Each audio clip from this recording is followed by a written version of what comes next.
Hello. Rebate under 87A ये topic जितना students में जो है वो इंपॉर्टेंट माना जाता है उतना ही इसकी प्रैक्टिकल इंपॉर्टेंस भी है। इस सेशन में मैं आपको 87A में जो रिबेट है कौन उसको अवेल कर सकते हैं, ठीक है, और 87A की रिबेट को आपने कंप्यूट कैसे करना है ये मैं आपको इसमें बताऊंगा।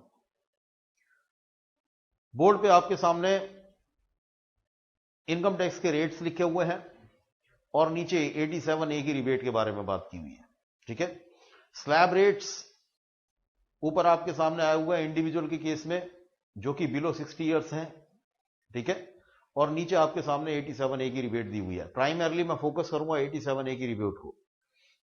देखिए, जब आप स्लैब रेट लगा के और टैक्स का अमाउंट वर्कआउट कर लें, आपने यह ध्यान रखना है कि अगर आपके एसएससी की इनकम जो है वो 5 लाख रुपए तक की है और आपका एसएससी जो है वो रेजिडेंट इंडिविजुअल है, ऐसे केस में 87A की रिबेट उसको मिल जाएगी। He is eligible to claim 87A rebate. कब? When he is a resident individual और जो उसकी टीआई है वो अप टू ₹5 लाख है, 5 लाख से ऊपर नहीं होनी चाहिए, ठीक है। जरा देखें यहां क्या लिखा हुआ है। Rebate under 87A number 1 condition resident individual होना चाहिए। इसका मतलब यह है कि अगर मान लो कोई इंडिविजुअल नॉन रेजिडेंट है, नॉन रेजिडेंट को 87A की रिबेट नहीं मिलती है। दूसरी बात लिखी है TI must not exceed 5 lakh.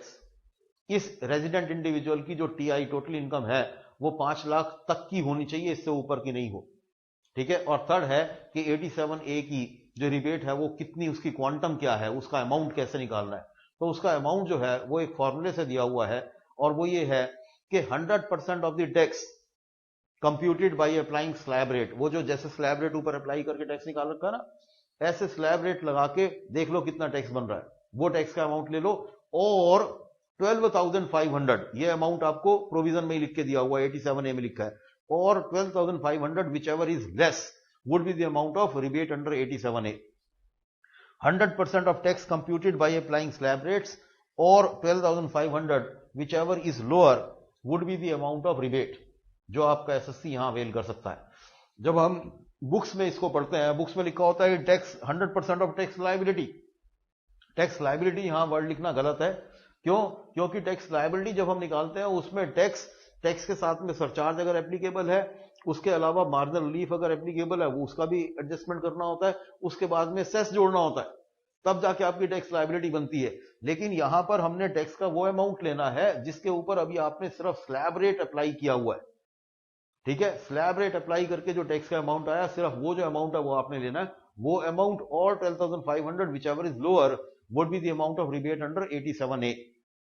Okay, अब यहां पे मैंने कुछ एग्जांपल लिखे हुए हैं, इनको ध्यान से देखो।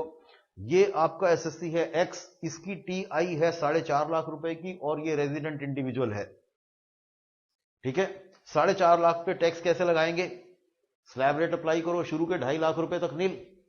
ये जो मान लो एक्स है ये बिलो 40 ईयर्स है, बिलो 60 ईयर्स है, मान लो 40 साल का ये आदमी है, तो टैक्स कैसे निकलेगा? शुरू के 2.5 लाख तक एग्जम्प्ट हो गया, कोई टैक्स नहीं।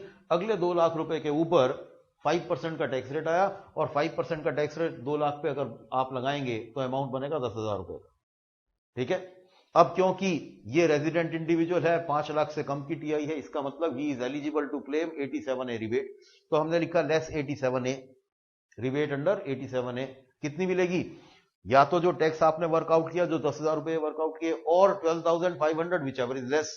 तो कौन सा इसमें कम है? 10,000 कम है, ये 10,000 का आपको रिबेट मिल गया, टैक्स लायबिलिटी कम्स टू नील, ठीक है। अब आप दूसरे केस में आओ। अगर मान लो टीआई, इसी आदमी की टीआई 4.5 के बदले 5 लाख रुपए की है, तो 5 लाख पे स्लैब रेट अप्लाई करो, टैक्स का अमाउंट कितना बन जाएगा? शुरू के 2.5 लाख तक नील, अगले 2.5 लाख पे 12,500, ये रहा 12,500। अब इस पे 87A लगा दो, 12,500 और as given in the provision again 12,500 whichever is less। तो पूरे 12,500 रुपए यहां पर भी 87A की रिबेट मिल गई और ये टैक्स लायबिलिटी आपकी नील हो गई, ठीक है। इन दोनों को अगर आप ध्यान से देखोगे तो आपको एक बात समझ में आ जाएगी। जैसे सुपर सीनियर सिटीजन के लिए एग्जम्पशन लिमिट शुरू के 5 लाख के ऊपर है। 5 लाख तक की इनकम जो है उनकी एग्जम्प्टेड है, उसके ऊपर कोई टैक्स ही नहीं है, ठीक है। लेकिन बिलो 60 इयर्स और जो आपके सीनियर सिटीजन हैं उनके केस में हमारी एग्जम्पशन लिमिट 2.5 लाख और 3 लाख की है सिर्फ। लेकिन जब उनको हम 87A दे देते हैं, ठीक है, तो हमारे इन एसएससीज के लिए भी जिनकी एज 60 से कम है या फिर इवन वो सीनियर सिटीजन हैं, उनके लिए भी 5 लाख रुपए तक की इनकम के ऊपर कोई टैक्स नहीं रह जाता, ठीक है। तो बेसिकली 87A का जो सिग्निफिकेंस है वो यही है कि 5 लाख रुपए तक की इनकम हर एक इंडिविजुअल रेजिडेंट के लिए, चाहे वो बिलो 60 है, चाहे वो सीनियर सिटीजन है, उनके लिए भी 5 लाख रुपए तक की इनकम के ऊपर टैक्स जो है वो जीरो हो गया है, नील है। क्लियर है बात, समझ आई आपको? चलिए एक किस्सा और मैंने यहां पर लिखा है, एक एग्जांपल और, कि अगर ये इनकम 5,10,000 हो जाए, कहने को 5 लाख की इनकम पे कोई टैक्स नहीं है, लेकिन अगर इनकम 5,10,000 की हो गई तो इसका मतलब अब 87A की रिबेट नहीं मिलेगी, आपकी टीआई 5 लाख से ऊपर है। तो जब 5,10 पे आप टैक्स वर्कआउट करोगे वो आएगा 14,500 रुपए, कोई रिबेट आपको अवेलेबल नहीं है, इसका मतलब पूरे 14,500 प्लस सेस ये आपकी टैक्स लायबिलिटी बन जाएगी, ठीक है। तो ये हमने बड़ी जल्दी से तेजी से 87A के रिबेट को समझ लिया। 87A का जो रिबेट है वो बड़ा इंपॉर्टेंट है, हर तरीके से इंपॉर्टेंट है।